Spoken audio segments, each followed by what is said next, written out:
राजीव रंजन, ये अब रोटी और रोजी जो विपक्ष जोड़ता दिख रहा है, कैसे देख रहे हैं आप?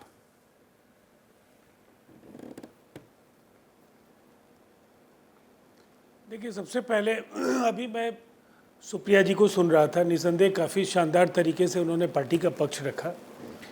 देखिए, जिसके पास 55 वर्ष सत्ता के रहे हैं, उन्होंने कुछ फैसले लिए, लेकिन उन फैसलों की विरासत जो एनडीए को मिली, देश में गरीबी के आंकड़े बेहद चिंताजनक थे, रोजगार नहीं था, जो पूरे देश में आतंकवाद की चुनौतियां थी, जिस तरह से देश कई तरह के सवालों से जूझ रहा था, हमारे पड़ोसी राष्ट्रों के साथ हमारे संबंध जिस कदर तनावपूर्ण थे, तो एक चुनौतीपूर्ण एक दायित्व था एनडीए की सरकार के समक्ष। और गरीबी को लेकर के कांग्रेस के जो हम कह सकते हैं घड़ियाली आंसू तो लंबे समय से दिखते रहे। इंदिरा जी ने एक बार 1971 में गरीबी हटाओ कर नारा भी दिया, लेकिन गरीबी से इन नारों को जमीन पर उतारने में कोई कामयाबी कांग्रेस की सरकार को नहीं मिल तो पाई। कांग्रेस को तो आप आईना दिखा रहे हैं। राजीव रंजन, एक मिनट, कांग्रेस को आपने आईना दिखाया, ठीक है, अपने गिरेबान में भी झांकेंगे जी।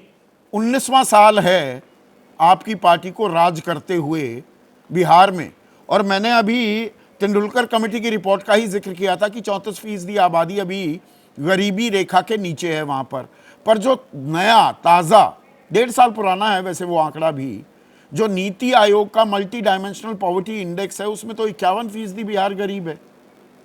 तो आप कांग्रेस को जब आईना दिखाते हैं अपने गिरेबान में झांकना भूल जाते हैं क्या?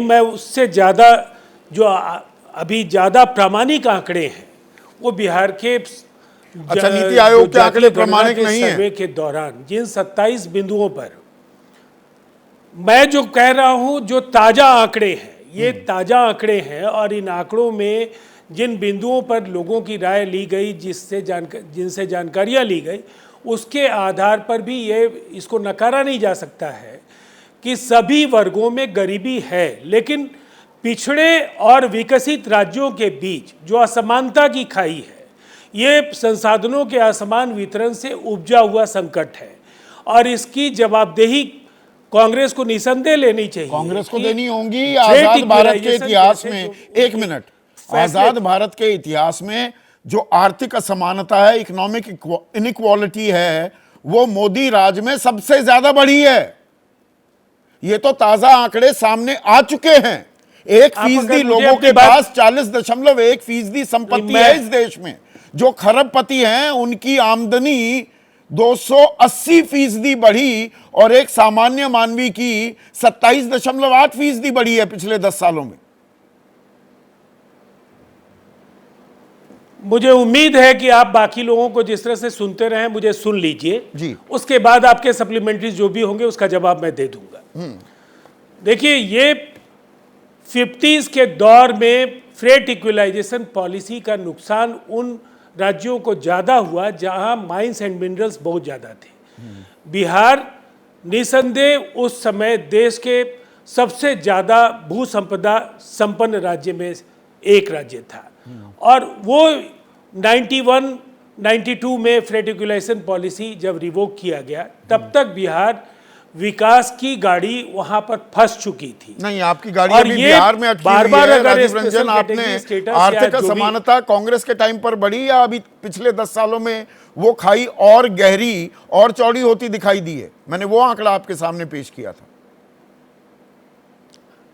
नहीं, आपने सवाल मुझसे पूछा था कि 19 साल आप शासन में रहे। आप सवाल भूल जाते हैं सर। मैं सवाल नहीं भूलता। आपने सवाल पूछा कि 19 साल में उसका जवाब नहीं दिया। आर्थिक असमानता आपने कहा कांग्रेस के काल में ज्यादा बढ़ी उसी का जवाब या अभी बढ़ी है?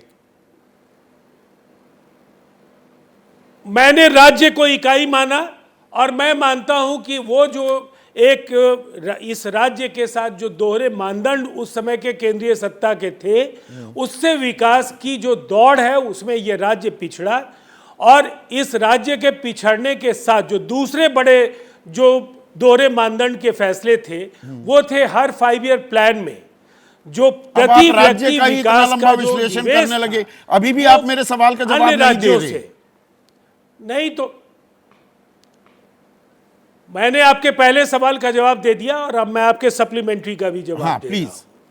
जहां तक संसाधनों के असमान वितरण का सवाल है, उस पर मैंने अपनी बात कही। और जहां तक जो ताजा आंकड़े हैं, चाहे वो ऑक्सफैम का रिपोर्ट हो या तमाम जो भी रिपोर्ट्स हैं, इस बात को कोई नकार नहीं सकता है कि कोरोना काल के बाद से लगातार ये फासला बढ़ा है। और इसी में एक वेलफेयर स्टेट के तौर पर ये सेंटर की जवाबदेही थी कि जो इस दौड़ में पिछड़ गए हैं उनको सहायता मिले। और 5 किलो अनाज निसंदेह एक परिवार जिसमें अगर कम से कम 4 सदस्य हैं तो 20 किलो अनाज उनको मिलेगा।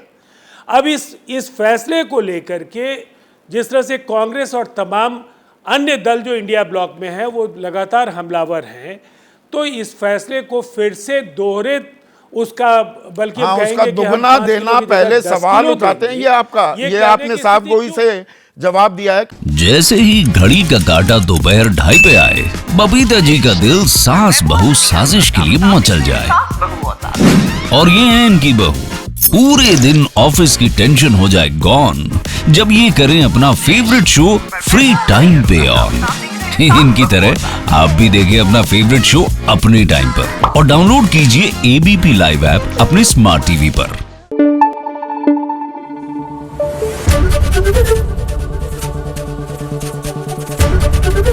एबीपी न्यूज आपको रखे आगे।